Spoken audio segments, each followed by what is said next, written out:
आचार्य माधवानंद जी महाराज के श्रीमुख से श्रीमद् भागवत कथा एवं श्री राम कथा की अमृत वर्षा के लिए इस YouTube चैनल को सब्सक्राइब करें और सनातन संस्कृति के प्रचार में भागीदार बने। छलकत जाए।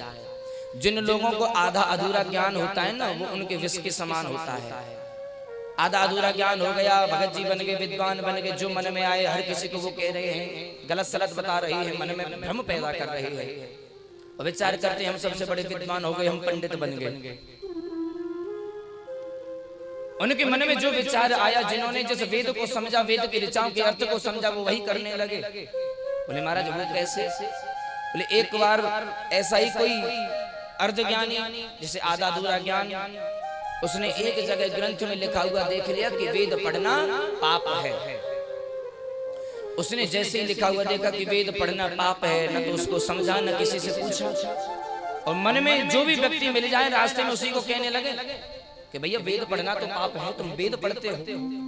सब लोग कहते हैं भैया वेद पढ़ना पाप है तो नहीं पढ़ेंगे, लेकिन तुम कैसे कह सकते हो? बोले मैंने लिखा हुआ देखा। बोले ये देखो ये लिखा है वेद पढ़ना पाप है।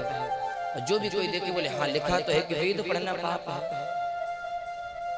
हर किसी को यही बताता फिर है, सब लोगों को यही बता दिया कि वेद मत पढ़ना, वेद मत पढ़ना, वेद पढ़ना तो पाप होता है। अब तो एक संत जी मिले, एक ज्ञानी महाराज मिले, और उनसे जाकर के इसने कह दिया कि तुम वेद पढ़ते हो? बोले हाँ वेद का मुझे ज्ञान है, मैं वेद पढ़ता हूँ। कि वेद पढ़ने से तो पाप लगता है। बोले कैसे लग जाएगा, वेद तो भगवान का स्वरूप है।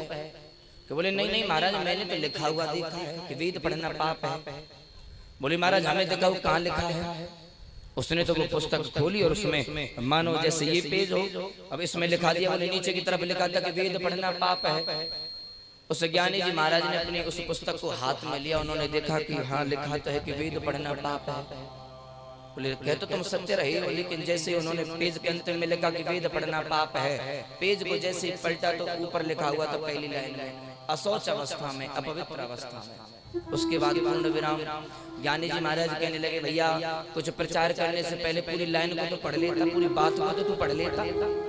हाँ तूने जो कहा कि वेद पढ़ना पाप है वो सत्य है, वेद पढ़ना पाप है, लेकिन तूने ये नहीं पढ़ा कि कब वेद पढ़ना पाप है। जब हम अपवित्र हों, अशौच अवस्था में हों, अशुद्ध अवस्था में हों, तब वेद पढ़ने से पाप लगता है। तो जिसको जो कुछ पता चल जाए वो वही ज्ञान देने लग जाए। एक गुरुजी के पास में एक शिष्य अपने पुत्र को लेकर के गया। गुरुजी ये बीड़ी बहुत पीता है, इसकी बीड़ी की आदत छुड़वाओ। गुरुजी ने उस पुत्र को बुलाया कि तुम बीड़ी पीते हो? बोले हाँ गुरुजी बीड़ी तो पीता हूँ। बोले क्यों पीते हो? बोले गुरुजी आदत पड़ी हुई है, व्यसन लगा है।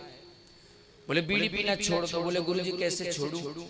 तो बोले तुम एक काम करो, सप्ताह में 7 दिन होते हैं और इन 7 दिनों में से 6 दिन तुम्हें बीड़ी नहीं पीनी है, लेकिन रविवार के दिन तुम बीड़ी पी सकते हो।